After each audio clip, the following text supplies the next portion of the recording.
கண்ணியத்திற்கும் மிகுந்த மர்களே,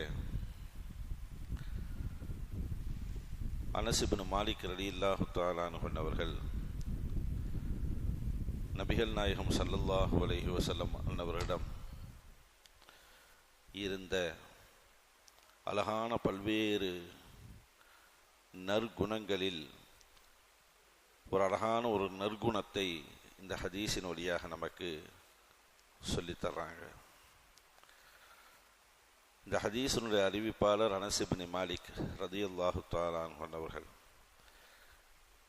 இந்த ஹதீஸு புகாரி ஷரீஃபிலே 312வது ஹதீஸாக 10வது வால்யூமில் பதிவாகி இருக்கிறது.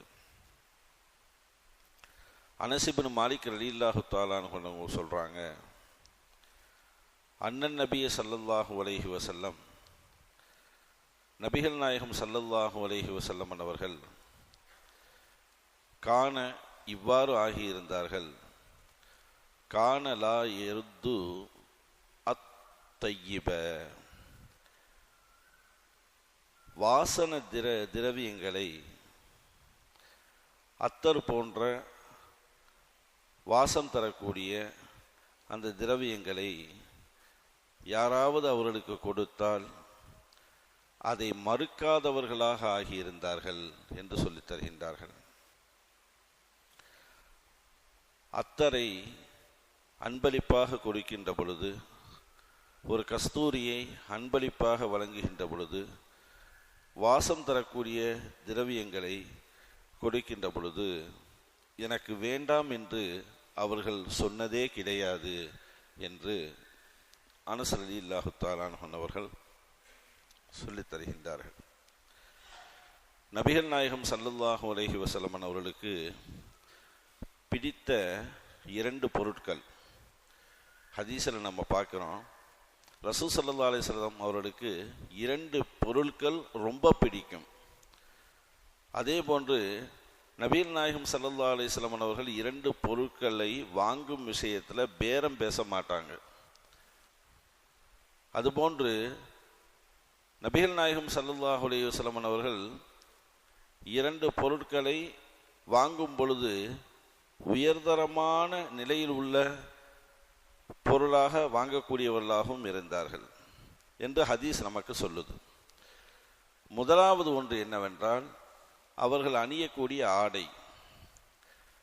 நபி ஸல்லல்லாஹு அலைஹி வஸல்லம் அவங்களுக்கு ஆடை தொழில் தான் பண்ணாங்க, ஜவுளி தொழில் தான் ரசூல் ஸல்லல்லாஹு அலைஹி வஸல்லம் பண்ணாங்க. ஆரம்பத்தில் அவங்க ஆடு மேய்த்தார்கள். பொதுவான ஒரு ஹதீஸ் இருக்கு, எல்லா நபிமார்களும் ஆடு மேய்க்காத நபியே கிடையாது என்பதாக ஹதீஸ் இருக்கு. எத்தனை நபிமார்களை அல்லாஹ் உலகத்துக்கு அனுப்புனானோ அத்துணை நபிமார்களும் ஆடு மேய்த்திருக்கின்றார்கள், ஆடு மேய்க்காத நபியே கிடையாது என்பதாக ஒரு ஹதீஸ். என்ன காரணம் அப்படின்னா, ஒரு மனிதன் வாழ்க்கையில் அனைத்து படிப்பினைகளை பெற்றுக்கொள்ள வேண்டும் என்றால் அவன் ஆடு மேய்க்க வேண்டும் என்பதாக சொல்லுவார்கள். ஆட்டுக்குட்டிகள் என்பது நாம் அவ்வப்போது தெருவழிகளிலே, ரோடுகளிலே செல்லும் பொழுது வயல் பகுதிகளில் கிராமவாசிகள் மேய்த்து கொண்டிருப்பார்கள். நீங்கள் அந்த வாய்ப்பு கிடைச்சிச்சு அப்படின்னா ஒரு 5 நிமிஷம் 10 நிமிஷம் வாகனத்தை நிப்பாட்டி அவங்க எப்படி ஆடு மேய்க்கிறாங்க அப்படிங்கிறத பாருங்க, அப்புறம் தெரியும். ஆடு மேய்ப்பது என்பது சாதாரண ஒரு வேலை அல்ல. ஒரே நிலையில் ஆடுகள் போகாது, அங்கும் இங்குமாக சிதறி ஓடும். அதையெல்லாம் குச்சியை வைத்து கொண்டு ஒருநிலைப்படுத்துவார்கள், நேராக செல்லக்கூடிய ஒரு அமைப்பில் கொண்டு போவாங்க. இப்படி பல விஷயங்கள் இருக்கு. அல்லாஹ் ஜல்லஷானஹு தஆலா ஆடுகள் சிதறி ஓடுவதை போன்று இந்த மனித சமுதாயம் சிதறி ஓடுகின்ற பொழுது நபிகளாக இருக்கக்கூடிய நீங்கள் இந்த மனிதர்களை ஒரே ஈமானில், ஒரே ஏகத்துவத்தில் அவர்களை ஒன்று சேர்க்க வேண்டும். அதற்குண்டான முன்கள பயிற்சி தான் இந்த ஆடு மேய்த்தல் என்பதை அல்லாஹ் ஜல்லஷானஹு தஆலா எல்லா நபிமார்களுக்கும் அல்லாஹ் கொடுத்திருந்தான். இது பொதுவான அவங்களுடைய வேலை. இதை தாண்டி ஒவ்வொரு நபிமார்களும் ஒரு வேலை செய்திருக்கின்றார்கள். ஒவ்வொரு நபிமார்களும். இத்ரீஸ் அலைஹிஸ்ஸலாத்து வஸ்ஸலாம் அவர்கள் டெய்லர். இத்ரீஸ் அலைஹிஸ்ஸலாம் டெய்லர், சிறந்த முறையில் ஆடை தைக்கக்கூடியவர்கள். அதே போன்று தாவூத் அலைஹிஸ்ஸலாத்து வஸ்ஸலாம் அவர்கள் கொல்லர். பற்றங்கிறமா இல்லையா, பற்ற வேலை, இரும்பு வேலை, இரும்பு வேலை செய்தவர்கள் தாவூத் அலைஹிஸ்ஸலாத்து வஸ்ஸலாம் அவர்கள். ஆயுதங்கள், யுத்தத்துக்காக வேண்டி செல்லும் பொழுது அவர்களுக்கு உண்டான கவசங்கள், கேடயங்கள், வாள்கள், இது போன்ற இதுகளை செய்யக்கூடியவர்கள். இப்படி வரிசையாக ஒவ்வொரு நபிமார்களும் ஒவ்வொரு தொழில் அவங்க செஞ்சுட்டு வந்துட்டு இருந்தாங்க. அந்த அடிப்படையில் நபிகள் நாயகம் ஸல்லல்லாஹு அலைஹி வஸல்லம் அவர்களுடைய தொழில் ஜவுளி தொழிலாக, ஆடை தொழிலாக, இன்னைக்கு நிறைய டெக்ஸ்டைல்ஸு நிறையா இருக்கா இல்லையா, அந்த தொழிலாக அவங்க வெளியூர்களுக்கு செல்லுவது, வியாபாரம் செய்து விட்டு வருவது என்பதாக நிரம்ப ஹதீஸில் நம்ம பார்க்குறோம். அந்த அடிப்படையில் ரசூலுல்லாஹி ஸல்லல்லாஹு அலைஹி வஸல்லம் அவங்க ஆடை வாங்கும் விஷயத்தில் பேரம் பேச மாட்டாங்க. ஒன்று, பேரம் பேசுறது கிடையாது. நல்ல ஆடையை ரசூல் ஸல்லல்லாஹு அலைஹி வஸல்லம் வாங்கி அணிவார்கள். எப்பொழுதுமே நாம் அணியக்கூடிய ஆடைகள் சுத்தமாக இருக்கணும். கந்தலானாலும் கசக்கி கட்டுன்னு ஒரு இது இருக்கா இல்லையா, கூழானாலும் குளித்து குடி, கந்தலானாலும் கசக்கி கட்டு அப்படிங்கிற ஒரு மொழி இருக்கு.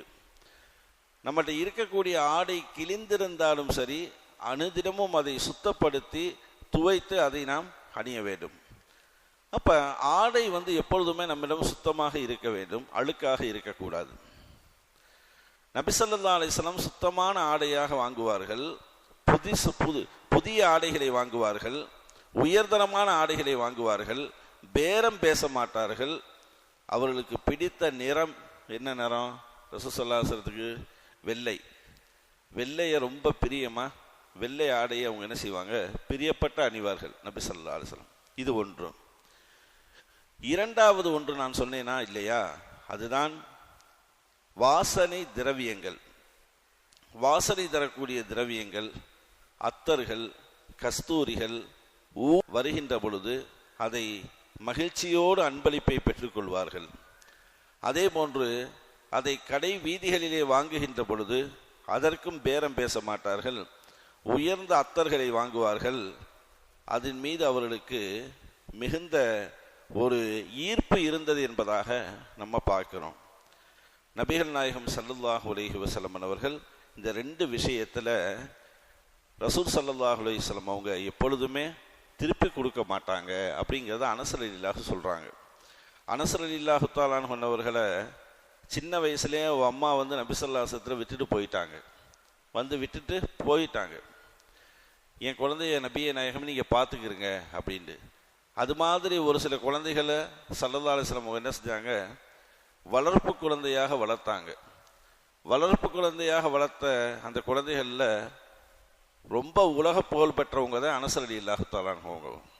ஏராளமான ஹதீஸுகளை அறிவித்திருக்கின்றார்கள். அபூ ஹுரைரா ரலியல்லாஹு தஆலா அன்ஹு அவர்கள், இப்னு உமர், அப்துல்லாஹ் இப்னு உமர், உமர் ரலியல்லாஹுடைய மகன் அப்துல்லாஹ் ரலியல்லாஹு அன்ஹு அவர்கள், ஆயிஷா ரலியல்லாஹு அன்ஹா அன்னவர்கள், அந்த வரிசையில் அனஸ் ரலியல்லாஹு தஆலா அன்ஹு அவர்கள், எக்கச்சக்கமான ஹதீஸுகளை அறிவித்த சஹாபாக்களில் இவர்கள் எல்லாம் வருவார்கள்.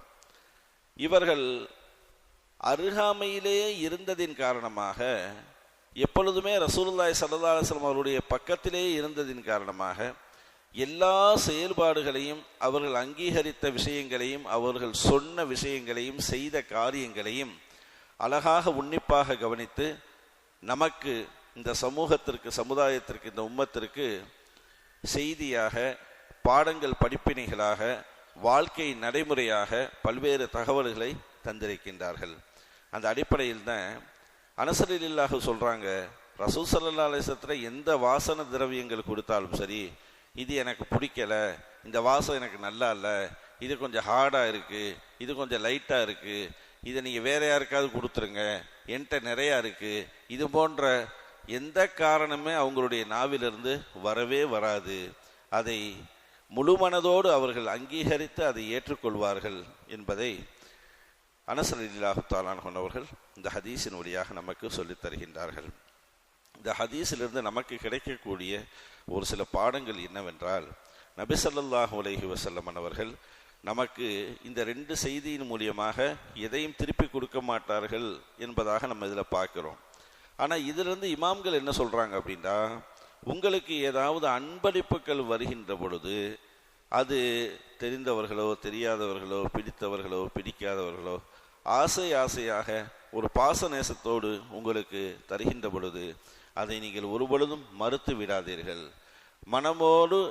மனமுவர்ந்து அதை நீங்கள் பெற்றுக்கொள்ளுங்கள் என்ற ஒரு செய்தியை ஹதீஸின் வழியாக நமக்கு சொல்லி தருவாங்க.